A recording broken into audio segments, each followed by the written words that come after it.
Women Today, brought to you by citywing.com for your next flight away. Hello and welcome to the Women Today podcast.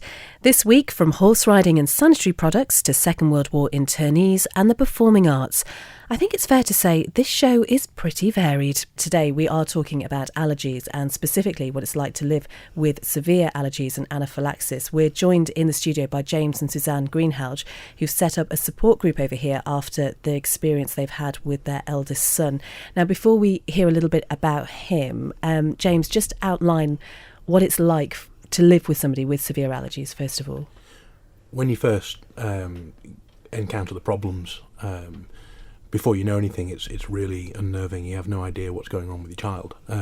When you get your diagnosis, it's not much better because you then got to work out how to actually deal with supporting your family member. When it's a child, especially at a young age, they can't tell you what's going wrong, so you're having to work everything out. It's horrendous.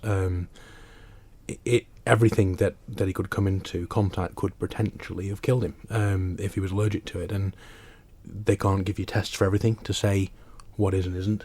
So it was an extremely hard first year, and it got harder as his allergies grew. It didn't just start with one allergy and stay with that. It turned into hundreds of allergies. Now, Suzanne, just tell me then when you first realised that there was something wrong with him. From the beginning, really, he was very unsettled, and I think he was first diagnosed at 6 weeks. He was breastfed, but he was reacting to the allergens in the breast milk. And what sort of symptoms was he showing apart from just being unsettled? Crying a lot. He was bleeding into his nappy. Eczema. What else? He was in pain. He was in pain after feeds. It was more than crying, it was obvious pain. Now, he was your first child, so really you've got nothing to measure it against, but instinctively you knew that there was something quite seriously wrong. Yeah, I think you know the difference between a pain cry and a baby cry. So yes, I knew he was in pain. So what steps did you then take to find out what was going on there?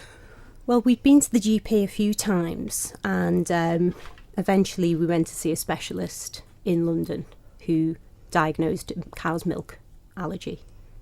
And at that point, I mean, you were breastfeeding. So what process then did you have to go through to work out how to deal with that? Well, he was given, because he was reacting quite badly to my breast milk, he was given an amino acid based drink, which doesn't contain any protein. So we were told to stop breastfeeding at that point. And he settled quite well on that until we started to introduce foods at 6 months. And James, what happened then? Well, we'd got our diagnosis, which was instant. As soon as we saw this consultant, he knew exactly what to do. It began as we were introducing new foods. We started having other issues that were sort of making his eczema more pronounced, putting him into pain a lot more. The initial issues of the bleeding in the nappy had stopped with the formula that we're giving the Neocate, but other allergies started to present, and we had to see other specialists again across, who gave us a range of testing, and at that point we were in free fall for a while, and we got involved with the anaphylaxis campaign and other online forums, which gave us a lot of information that we needed to support our son with. I mean, is it possible to give us a list of what he's allergic to, or is it easier to say what he wasn't allergic to at that point? How long is this programme? I think it's easier to say what he... At one point, at his worst, he was down to about 8 things. It was. We were on the verge of being on a liquid diet. At his very worst, he was down to 2. He was down to 2 things at his very worst. And he wasn't really eating those, so we were almost completely on the amino acid drink. I can't imagine what it's like as new parents to have to go through that. I mean, the stress of having a new baby anyway is just insurmountable sometimes, but added this into it. So how did it impact that first year of having him? It's a blur. To be honest, it's incredibly hard. I mean, when you try and do your first Tesco shop and you start to read labels and you've got to exclude all the foods and the allergens, and you actually read what's in foods, you think, how on earth am I going to be able to feed him? What can I give him for breakfast? And It is incredibly hard. And I got most of my support from the anaphylaxis campaign and different support groups that were set up in the UK. And that's sort of why I set up the Isle of Man group, so that I could get advice from people who are a little bit further down the line, but also that I could give advice to people who were new to this and in the same position that we were in the beginning. Have you ever been able to ascertain why he's so allergic to anything? I mean, do you two have any allergies to things? Is this a family thing that's been passed down? I have no anaphylaxis or history of that. But there were certain things. I had asthma when I was growing up, which hasn't really bothered me since I was in my mid-teens. I had other things that, now looking back with the experience we've got, that maybe I had allergies to, apart from asthmatic ones, hair and dust, that sort of stuff. But the fact is, it's a growing problem. 1 in 4 people have some form of food allergy, and intolerances can turn into allergy. Allergy can turn into severe allergy and anaphylaxis. Just explain to us exactly what anaphylaxis is. So allergies is when you end up with a normal item come into contact with your immune system, and your immune system reacting the wrong way. That can result in hives and rashes. Anaphylaxis is when it reacts severely to that substance, and that can create swelling of your airways, fastening your heart, vomiting, severe coughing. But when your heart increases, you can't get the blood everywhere quick enough to power your body and spread the oxygen. And when you've got reduced oxygen intake because of your airwaves contracting, your tongue swelling, that's when it can cause death, and it frequently does. Given what you have learned about anaphylaxis and how serious your son's condition has been, how do you ever let him out of your sight? With great difficulty. It's taken a while, and I think the biggest step was the Hopes and Dreams nursery group. The owner came to us and said, would you sponsor an allergy awareness course within the nursery? And we jumped at the chance, because then that meant that Fraser could go to nursery normally. So he was 3 when that happened, and that was... He's been going for about 3 months, but that was the first time out of my control. And he's going to be 4 soon, so next year you're looking at school. How do you feel about that? Well, thankfully the school are going to do the same allergy awareness course, so I feel much better about that. And he's responded really well in nursery. They've been fantastic. But yeah, it's daunting. I mean, if you speak to any kind of allergy mum, it's scary. It's really scary. And what's his long-term prognosis? Are things going to get much better for him? I hope so. He he's a little bit better than he was now. So, but there are certain things that we're pretty sure he's not going to grow out of. But it's just about management and teaching him to manage. So, how aware is he of the allergies and the problems that they can cause? I mean, he's fairly normal, but he does have, we call it food aversion.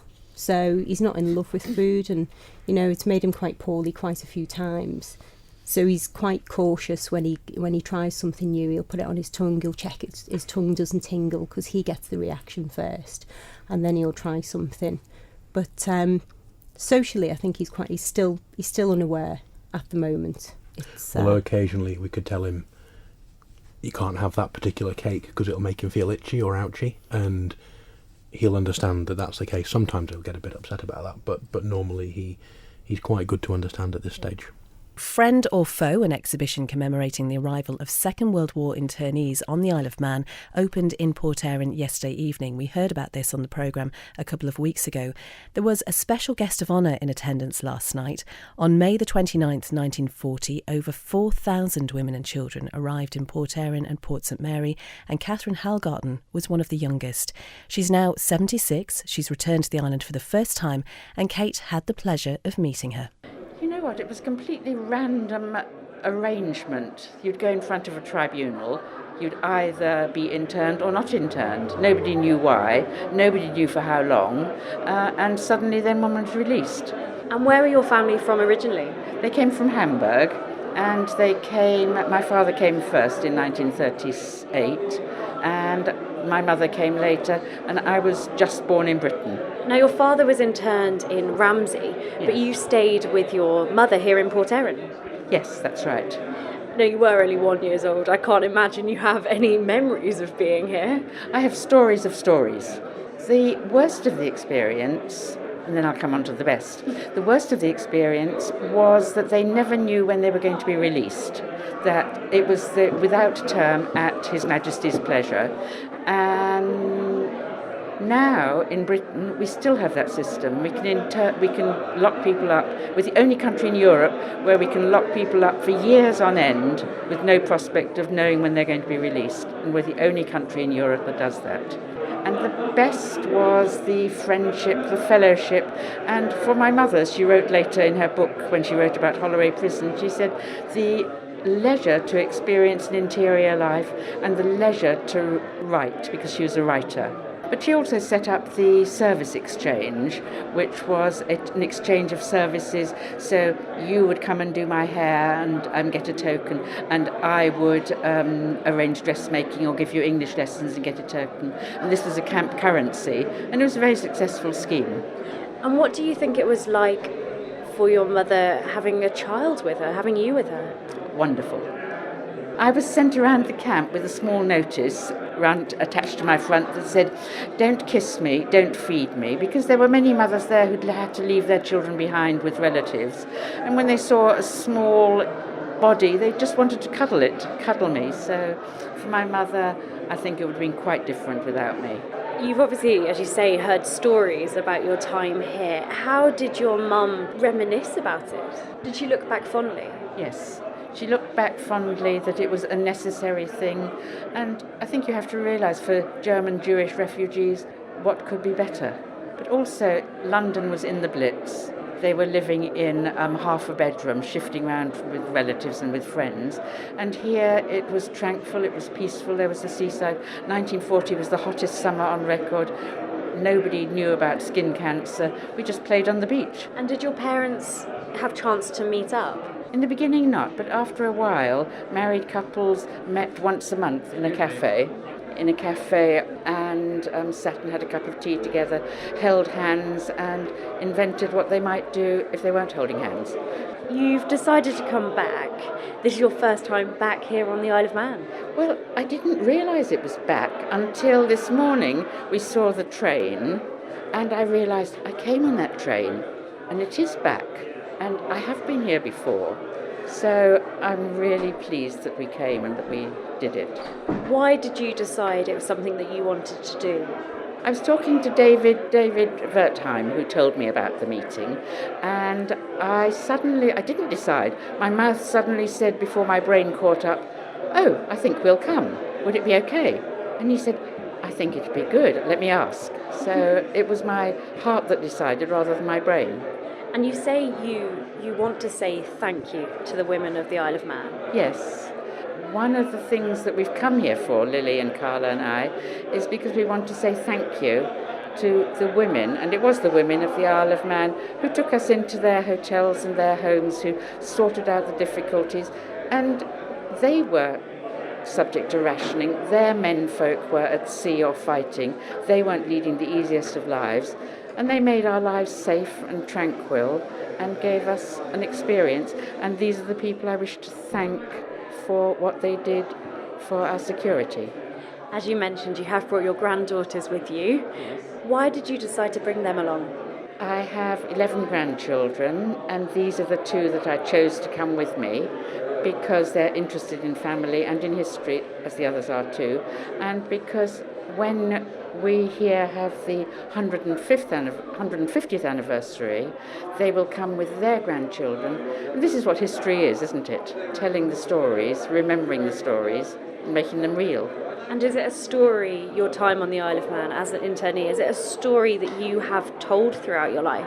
Oh yes, it's always been part of, oh, you were interned. And it's amazing how few people know about internment, what internment was, why it was there, why it was necessary.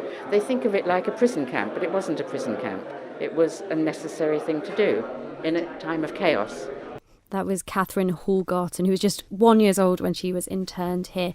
The exhibition is running at St Catherine's Church Hall in Port Erin until the 14th of June, and it's open 10 a.m. until 4 p.m. daily. We are talking about sanitary products now. Now, you may have heard on Manx Radio News yesterday that the local charity Beach Buddies collected more than 7,000 used sanitary items on its latest trip to Ramsey. And the charity's Bill Dale says around 50,000 tampons, baby wipes and cotton wool buds are being washed onto the island's northern beaches every year. He's been telling Amy Griffiths more about it. Well, we were at Ramsey Beach on Sunday and we had 21 volunteers and they collected 7,200 items, and I would say 85% of them, unfortunately, were sanitary items such as tampons and baby wipes and such like.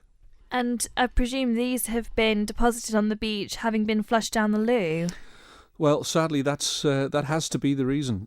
We did clear this beach about maybe 6 weeks ago, something like that, and removed a large amount of the same items then, but we didn't count it then. And I thought this time we've started to become a bit more scientific and try to keep some statistics, and it was quite a shock to find that there were that many on the beach this week, and clearly they are being flushed down the toilet. So we're trying to get a message out, and this is jointly with Friends of the Earth, who were there with us on Sunday, that although the public don't quite understand this, the fact that you throw these things down the toilet, if you do it in Ramsey, it ends up on the beach. There's a filter system on the sewer systems elsewhere around the island, but Ramsey at the moment doesn't have one, and the plan is for it to be installed next year. But at the moment, if you throw things down the loo anywhere in the north or in Ramsey, it's going to end up on the beach, unfortunately. And other than being pretty disgusting, really, walking along the beach and seeing these used items, what kind of impact environmentally does it have? Well, I mean, we're not scientific enough to know about that, but it's obvious that things like tampons and baby wipes, they are used for certain reasons, and if whatever is on that item then goes into the water, we've got to be thinking about health hazards and the damage to wildlife as well, and when you see these things on the beach, I knew they were there because I'd looked at the beach a week or so ago. When you look at the beach and the state of it, you can imagine that people turn their noses up at things like this. Now, obviously, we use gloves and litter pickers; nobody touches them. But how do you tell a little child who's sitting on the beach not to play with such things? So it's something that really needs to be sorted out. Why do you think so many are being flushed? Do you think it's purely people not putting two and two together and realising that what you flush down the loo could end up in the sea? And also, is the packaging companies, are they to blame? Well, absolutely. I don't believe that it's just done deliberately and carelessly. Let's just chuck these things down the toilet. We don't care. I don't think that's true at all. I think you're absolutely right. Packaging is number one priority. The packaging doesn't say that you must not throw these things down the toilet, or if it does say it, it might be in the little tiny writing that nobody can read at the bottom. And I think let's look at this island-wide. If there are, for instance, 50,000, which we estimate, of these things ending up on the beach in Ramsey, how many other sewer outlets are there where these things are being trapped in the filter and then have to be taken out? Now, no doubt this is costing the government a fortune to fit these filter systems in. If the public weren't throwing these things down the toilet in the first place, how much money would we save? We're forever talking about the government imposing costs to try to make ends meet. But when they have to incur costs like this, then this is something that every single member of the public, particularly ladies, obviously, because of tampons and baby wipes, can actually change overnight. We could do it tomorrow, but you're right, packaging needs to be addressed as well. So it's not just literally sanitary products, it is also things, like you mentioned there, baby wipes and cotton wool buds and things like that, that just don't decompose in the same way that toilet paper does. Well, I think you would say, the manufacturers, you know what they're like, they would probably say, well, of course they decompose and of course they biodegrade, but, how many years? I would have thought, looking at these things, you're looking at decades, maybe, before they even shred down to whatever the basics are. And then on that basis, even if it's absolutely minuscule, which you can't even see with the eye, clearly it's going to break down to something which is going to be floating around in the ocean. So number one, these things, just don't throw them down the toilet. It's very simple. We can all do it overnight. We could stop this overnight very, very easily. That's Bill Dale from Beach Buddies speaking to Manx Radio's Amy Griffiths there. And I think Amy raised some really interesting points. Are we aware that we shouldn't be flushing these items down the toilet? Jo? I'm not. I am now. I wasn't so aware. I put my hands in the air. Do you know, I think it's because as a teen, maybe when I started using tampons, my mother would flush them down the loo. So I just copied what she did. And I wasn't aware that, you know, at that stage that you needed to put them into a separate bin. And there is that thing though, isn't there? I mean, I'm in a house with just 2 women, but if you're in a house with lots of women and you're having to put them into a bin, it does feel kind of a bit, I think you'd have to obviously get special bins, wouldn't you? That would make you do it. I think it's better than them ending up on the beach, really. Yeah. It's interesting. Were you aware, Kate? I was aware of this, yeah, but I think it was, my mum told me this years and years and years ago, but also I think it's because in restaurants or hotels or wherever you are, there are so many signs telling you what you can and can't put down the toilet.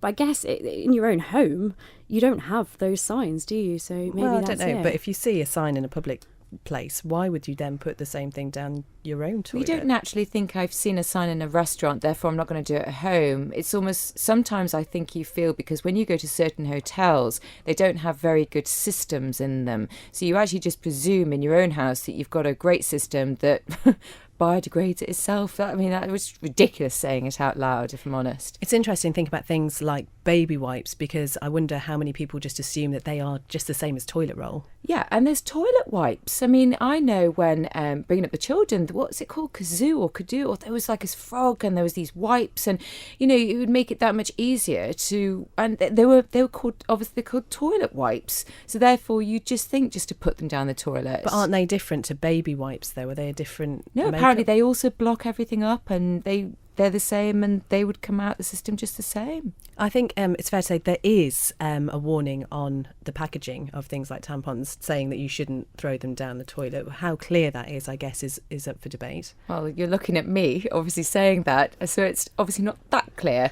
How many times do we study a box of tampons before we use them?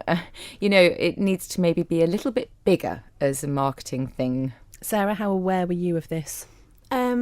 Same as Kate. I was told by my mum never to, and but I do understand that the markings aren't that clear, and you don't sit and read a box of tampons, do you? But and I suppose ultimately, even if we do put them in the bin, they're going into landfill sites, so that's another tricky question that we're going to have to answer at some point. But yeah, there are other things out there now, I think, which sort of solve both problems. Well, it's interesting, and we have talked about reusable menstrual products on this programme before, and I wonder if really we've considered the environmental benefits of those enough. I think when I've ever thought about those products before, I've always thought about its impact on me and how comfortable I would feel, and rather than whether or not it was better for the environment. But then I'm honestly staggered by the number of these types of products that they found on Ramsey Beach. So I think it's something that we will probably end up coming back to as an idea. I mean, isn't the problem though that we're often so embarrassed to talk about ladies' things that this problem really hasn't been raised before? I mean, you might notice the odd one on the beach and think, oh, that's horrible, but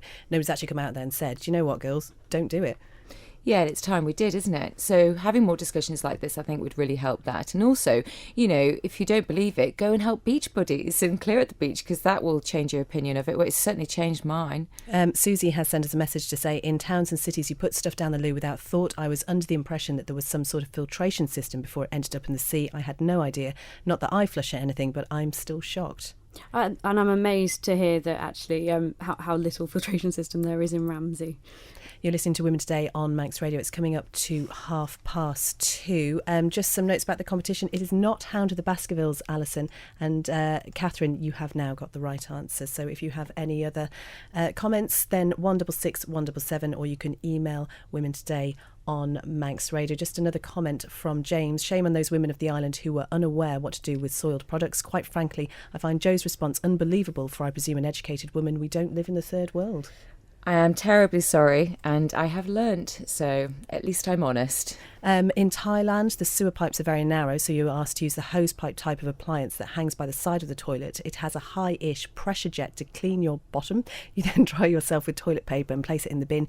You would soon get used to doing this. Now, Cruise Isle of Man provides support to anyone who's been affected by bereavement, no matter what relationship you had to the person who's died or how long ago they passed away. They've been established on the island since 1988, and around 10 years ago they recognised the need to support children who had experienced loss even more. Well, our guests today are from the Children and Young People Services at Cruise, Jill Capelin and Jill Skinner. Thank you both for being here. Jill, first of all, what is the main difference between the way adults and children experience bereavement? I mean, is there any difference? Yes, there is, Beth. The primary difference is that with an adult, we understand the permanence of death. With children, they vary according to the age they are when somebody actually dies, but then they grieve afresh as they reach a new developmental level, if that makes sense to you. And then it's later in sort of into adolescence and young adulthood, those milestones, for instance, it may be a school prom, it's that time of year now, the exam results, university, and it can be right back to a change of schools where perhaps if a child has lost mum would always go out and get the school uniform. It's those little things, and it's a longer journey for a child or young person. There's a fairly well recognised process that bereaved people go through. How do children generally experience those emotions, given that you said that they can sort of surface at any time? They experience them several times, and they come again, and it comes in waves with each sort of level of understanding. The first experience after a death is always shock, and a child or young person experiences shock at many different levels and at different times. Jill Capelin, how good are we at talking about death to children?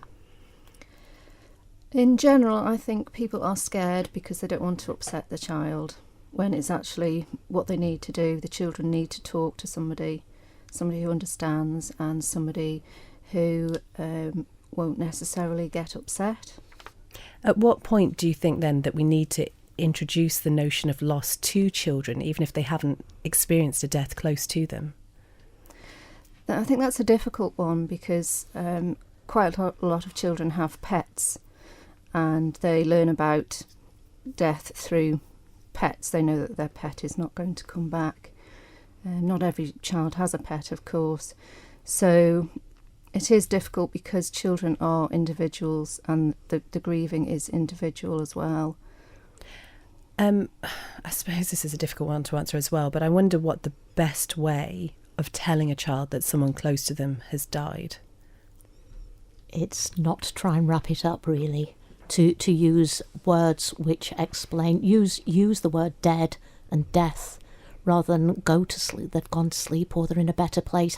How can you tell a child that, for instance, a grandparent is in a better place, when to that child the best place is there with them? And so it's to use words which won't be misconstrued. It's a natural instinct, though, isn't it? Because, as you said, Jill, you don't want to scare children. You don't want to make them more upset than they need to be. I suppose we could argue, though, that by doing that you're actually destroying some trust. You owe it to them to be honest. As you said, the bereavement process can resurface at many different times through a child's development. How long typically would it last then? It doesn't end. It's the same as with an adult. The bereavement process is an ongoing journey through somebody's life, and there isn't actually a stage where we say they've got over it, they're okay now, because there may be other times where it may resurface and we actually learn to live life without that person. What would you say the consequences of not dealing with death properly with children in the long term might be? It can be far-reaching. It can be when I worked with adults, I actually worked with a lady who had lost a baby over 20 years previously, and that hadn't been dealt with. How do you then, as counsellors, as people who deal with young people who sometimes have been through some very difficult situations, how do you deal with the things that you're hearing? We obviously have training. We both have experience, all the people with Cruise. We have ongoing training and experience, but as counsellors we actually have a thing called supervision, which is we meet on a regular basis with our supervisor, and without betraying any confidences, obviously, because confidentiality is a major part of the counselling process. We meet with our supervisor and talk about the issues, and that actually helps us to deal with it. And how did you first get into this line of work? My background is I come from the police. I did 10 years in the Met, and then I left and brought up my young daughters. Though that long ago, it wasn't a career that you could combine with rearing children. And my own daughter's dad died when they were quite young themselves, and there wasn't anything that I felt was suitable for my daughters and that they would have engaged with. And I saw an advertisement in the newspaper advertising people to train for crews. I trained and I did my my time with adults. You have to do a certain amount of time with adults first, but I had a plan, I had a vision, and I knew what I wanted to do. And as I was chatting with Joe earlier, and I said, my daughters over the years, I've said, what do you think of this? And sometimes they've said, yeah, that's a great idea, Mum. And other times they've said, oh, don't be stupid, Mum.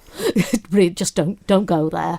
And they've come through okay, and they've supported me through it. But I think that's possibly given me an insight with some of the young people I've worked with. How do you qualify to be a cruise volunteer? You reply to the advertisement. You are interviewed and assessed as to your life experience and your perhaps professional experiences. The course, I think, is gone. Jill, you might be. It's actually changed since I did it, because initially you had to do the training course. It was 60 hours. Yeah. And that was done over a series of weekends. And you had to have virtually full 100% attendance on that training course, and then you became a probationary counsellor, and then you had to get a certain amount of hours, and then you became accredited counsellor. So I'm accredited counsellor within Cruise, but it has actually changed. And Jill, why did you want to go into this line of work? It's about, well, becoming up to 14 years ago, I was on my second year at university in the UK, and my father died. And I was in the UK, and all my family and friends were in the Isle of Man, and I was struggling. And I wasn't given any choice in the matter. I was told I had to go to university counselling, and I did 7 sessions, and the only reason I went was because I thought they might not defer my exams, and I thought, oh, this probably won't help me, but it did.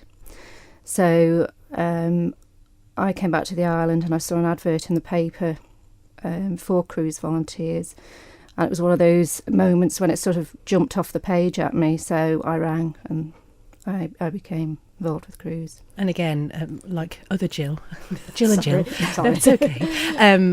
It's that sort of sense that you've been there that really gives you that degree of empathy that people who haven't experienced that just can't possibly understand, maybe. I think so, yeah. The name Cruise, where did that come from? An RE lesson for you here, Joe. It's an Old Testament biblical term. I will probably get corrected on this, but my understanding is that a cruise was an earthenware jar that was kept by somebody's front door with oil in it, and people used to clean visitors' feet as they came into their home. And it was a widow lady who welcomed everybody into her home, and by a miracle, her cruise never ran out, the oil never ran out, and it's the same with cruise, that our the levels to which we can help people doesn't run out. Well, our guests this afternoon formed a theatre company back in 2013 and are looking forward to bringing a musical comedy to the Ballacomene Studio Theatre next month. Lisa Kreisky and Chrissy Sutcliffe, thank you very much for joining us this afternoon. First of all, Lisa, where did your interest in theatre start? Well, I was first on stage at the age of 3. I played the Shrunken Witch in The Wizard of Oz when I lived in the UK, and apparently a Munchkin as well, but I don't recall that. And then obviously when I came to the Isle of Man, I met all my lovely theatre friends, and it all developed from there, really. What about you, Chrissy? When did you first get involved? Well, I started having piano lessons when I was 5, and my piano teacher had also been a singer, and there was all these glamorous pictures of her sort of in her youth. She was a very old lady by this point, in all these stunning costumes, and I thought, oh yeah, I fancy a bit of that too. So that's really where it all started. Now, you trained at the Royal Northern College of Music. You have a postgrad in performance. What was the dream when you went away to study? I think I just wanted to get paid for doing something I really enjoyed. You know, I think isn't that everybody's dream? And just to sing and just to have fun doing that, and never stop learning, and always kind of do a bit of teaching as well. Now, you mentioned the teaching there, and I wonder what it's like focusing on other people's performance rather than your own. I think it makes you I think I'm a better performer now than I ever have been, because I do more teaching now, because you see things in other people that perhaps somebody has said about you, and you think, oh yes, that they are doing that funny thing with their arm, or they are doing that funny face when they sing that top note. So and you think, uh-oh, that's me too. You've got 2 children, one of them is still very, very young, but are either of them showing any signs of being theatrical? Alexis is 5, and she has been theatrical since the moment she was born. She actually was in the Manx Music Festival this year in the action song class with Platform Theatre School, and she really shone. She really loved it. So I think that my dad used to say, "Oh, never put your daughter on the stage," and I think I might be in the same situation with her really in years to come. Lisa, you've got a young son as well. Is he showing any signs? Well, he goes to stage 1. Are you a pushy parent? Not at all, not at all. He's very confident, very confident. I think just because, we always have people in the house. I'm a very sociable person, so he's always been around lots of people. He's just a very, very confident kid. He loves stage 1, but he also does taekwondo. So my mother, growing up, always encouraged me to do absolutely everything that I found an interest in, and that I just picked and chose what I carried on with, and that's how I want to bring Isaac up. Where did you go to study? I studied at the Mount View Academy of Theatre Arts in North London. It was a BA in performance, I think, probably. It was a degree. And it was brilliant, 3 years. I enjoyed the course, but I also enjoyed London life. I think the best place to have a drama school is in London, because you meet crazy people, you go to crazy places, and there's people from all walks of life, which I think as an actor is absolutely imperative for you to experience. Well, you have also been on the small screen as well. People may remember you were in Bad Girls. What was that like? Well, have you remembered? Blink and you miss it. I think it was 2001, actually. Was it? Okay. It was brilliant. I was actually, funnily enough, up for a bigger part in it, but apparently I didn't look right. So the lovely casting director thought, well, we'll stick her in somewhere. We quite like her. And it was a fantastic experience. And again, I met loads of people who were very influential in my life, and I learned loads from just meeting those people, which I've carried then on into my sort of later career as well. I mean, you weren't tempted to keep on the television route? I would have liked to, but theatre's definitely my first love. It's the thing that I'm most interested in, the thing that I'm really passionate about, and the thing that I know most about as well. I love the idea of TV acting, but I don't know that much about it, to be honest. I mentioned the fact that you had, along with somebody else, Ben Heath, have formed a theatre company, Stage Door Entertainment. Tell me a little bit about that, Chrissy. We better first of all say it's with Alex Toohey. He will probably tell us off. He's our third partner. Ben Heath will talk about later, because he's in the show with us. Yeah, so yeah, we formed a company just because we wanted to do our own thing, really, didn't we? We wanted to. There's so much already going on the island, but we felt that we could do. There was room for a little bit more and a different kind of thing. I think that Chrissy and was it you and Alex who approached me separately and said, we'd all sort of talked about it, hadn't we? All separately, and then went, hang on a sec, the three of us are really good friends. We all get on. We all bring something different. Chrissy with her music, with my acting, and obviously with Alex with his production side, with him being ex-chairman of the DCU. We thought, do you know what? Actually, I think we could do something really special and something really new with our skill set. So, Stage Door was born. It's been a couple of years. What's been the highlight of that time so far, would you say? Are we going to say the I Love Culture show? Yeah, definitely. Yeah. We produced the I Love Culture show for the Arts Council for the Year of Culture last year, and that was an amazing experience. It just absolutely exploded. Because it was all original ideas from us. Yeah, and we worked with so many different and amazing people, and it was pulling together it felt like about 1 million threads. Probably not 1 million, but quite a lot. It was almost 1 million. Yeah. But and it just turned into, it kind of grew a heart and a life, and we asked a lot of people to do very little, and actually when it all got put together, it became something quite special in that it showed so many different facets of culture on the island. And then of course we had an amazing coup when we were able to get Davy Knowles to come and close the show for us. Probably the most amazing moment was the guitar solo of the first verse of the anthem. That was a real sort of shivers down the spine moment. And I think something else that really came out of it was how well the three of us worked together. You always say, never work with your friends. I don't know whether you guys find that. But it was not friends. I think it was a real test of our friendship, and I think the three of us have come through it stronger. Yeah, absolutely. And we didn't kill each other, which I think is really impressive. No blood on the walls or anything. If we get through a week like that, we're really, really good. Well, our guests today are from the Ballarat Stone Stables in Ballabeg, and a little bit later you'll be able to hear how Kate and I got on when we did a spot of horse riding a couple of days ago. I think it's fair to say really well. Terrifically. Amazing. Stella Hampton, your family have traced the history of Ballarat Stone back to the 1880s. Just tell us a little bit about it. Yeah, it was a family farm run by my grandparents and great-grandparents, really. They had the cows and different sheep and beasts like that. And then I took it on and got horses there now. Now, when did you actually start riding? When I was about 5 or 6 year old, I begged my mother to start riding, but she wanted me to be playing the piano or singing instead, so in the end I won and she lost. And what was it about horse riding that was really just so interesting to you? I don't know really. I think it's different every day. You never have the same thing happen every day sort of thing. It's not a boring thing. It's not like going for a run and you do the same thing and you run the same place all the time. Every horse is different, and every day they have a different personality, so it just depends on their mood on the day. And you've got 17 horses currently? Yep. How do you manage that? Because you've got 3 children as well. How do you sort of cope with everything that you have to do? Because it's certainly, it could be 24 hours sometimes. Oh yeah, it's a big juggling thing with the family and everything, but all the family are very good at helping, and I have quite a lot of good helpers.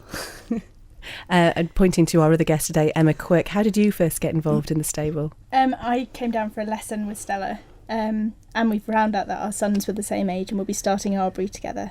And I've been going there ever since, and Ryan and Percy are now 12, so been going a while. And was horse riding something you got into when you were younger? I had a few lessons when I was younger, but it was something I wanted to do just for me. So I came for a few lessons. I don't ride very often anymore, but my daughter now does, and is doing very well under Stella's tuition. And I have to say, it is a brilliant thing to get children involved in, because we met some of the girls who help out at the stable the other night, and there was nothing I would like my teenage daughter to be involved in more than horse riding, because they're not out drinking, are they? No, not out partying or drinking. Now, I've mentioned that you've got 3 children, Stella, and after your youngest, I mentioned this yesterday and I can't quite believe it, it was only 3 days before you were literally back in the saddle. There are, I'm sure, hordes of women wincing at this point in time. What were you thinking? That I needed to get back on and start riding again without a bump.